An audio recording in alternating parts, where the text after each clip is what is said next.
Good morning, ladies and gentlemen. Welcome to the Sustainable Food Summit. My name is Amarjeet Sahota. I'm president of Organic Monitor, the organizer of the Sustainable Food Summit. And one of the key issues was that we need to really start addressing some of the waste issues a lot more seriously. It's not just about food waste. Over 40% of all the food produced for human consumption in the USA goes to waste. We need to address that, but also packaging waste. How do you reduce the impacts of packaging through the route of biomaterials? And how do you minimize that impact of plastics in our global economy? Where this conference really fits in is that the sustainable movement, be it in food or other segments, is really interested in other materials and innovations that are more sustainable for the planet. And when we come in with biomaterial, we are often spoken to by interested brands that want to move their packaging to a more sustainable material as well. So not just the foods, but also the packaging. Oh, I love this conference because of the people. I mean, you just have quality people. They're so well educated. I've loved the presenters today. And I always leave inspired, and I always leave wanting to research more of the topics I heard about.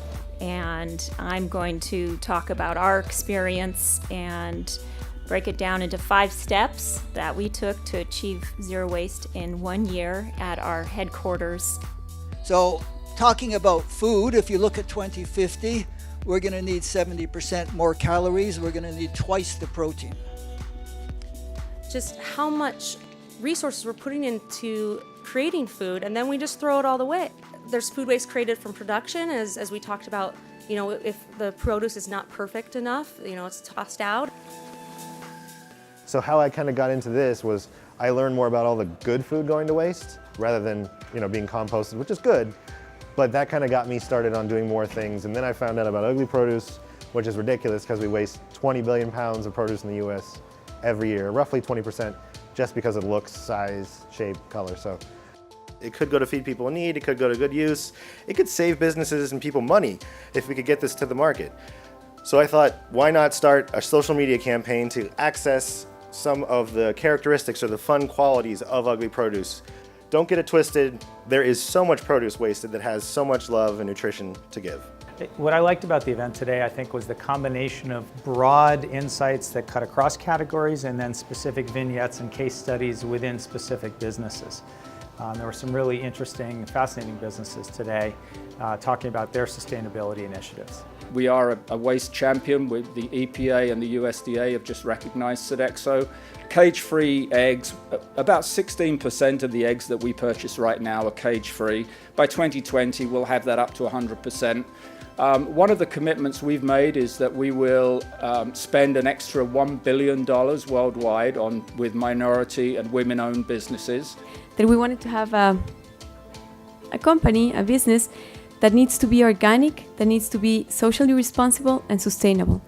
What means from tree to bar? It means that we work with the small-scale farmers, then we ferment the beans, we dry it, we produce the chocolate bars in our factory in Quito, and then we sell to different countries, 40 countries in the world. Every consumer wants to know a little bit more about the farmer, and when you talk about ingredients like cocoa or sugar or vanilla with very long supply chains where it's going from a farmer in Africa or a farmer in Madagascar to a processor to another processor to potentially a lot of steps before it reaches the consumer, really bringing that picture together is difficult for anyone along the supply chain.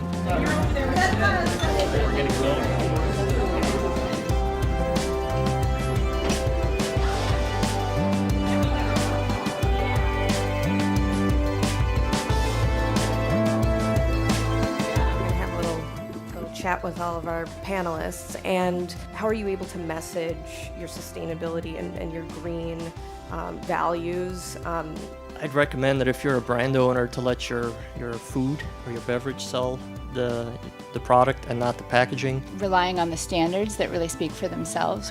And the way that we like to see things is, what if the end of a supply chain was the beginning of a food revolution? It's been great being in the same room as a bunch of other passionate people about kind of upgrading the food system from every area, from packaging to supply chain, to reducing waste, and you know, it's definitely beneficial to be able to be in the same place as all those folks and bounce ideas off one another, learn what other people are doing, because you know, people here are at the cutting edge of creating a more sustainable future. Food waste, after it's been exhausted, all of the efforts have been exhausted, is still the major problem, I mean, within the food cycle chain. And I think what we look at and what I heard here was it's still not been solved over the vast majority of the country, let alone in much of the developed world. And they actually did adverts saying that the average household, I think, is wasting something like £1,500, equivalent to $2,000 per year on food waste. And that had a great impact. You know, food waste now, in terms of Europe, UK is one of the leaders in terms of combating food waste. Okay, we were the worst. Now we're kind of middle of the table for Europe. But those are the things which consumers respond to. Unfortunately, you know, us here in the audience, we respond to environmental issues, social issues, but the average consumer, they respond to commercial sense.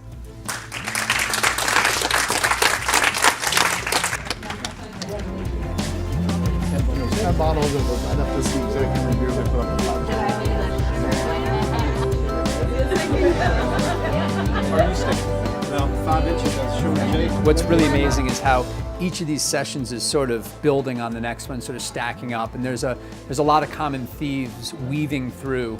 It's a very focused group. I feel like everybody that's here is part of a decision-making team within the food industry that's hyper-focused on how are we going to improve sustainability for our industry. To hear examples of what others are doing in this space is just incredibly inspiring. So it's been a wonderful conversation.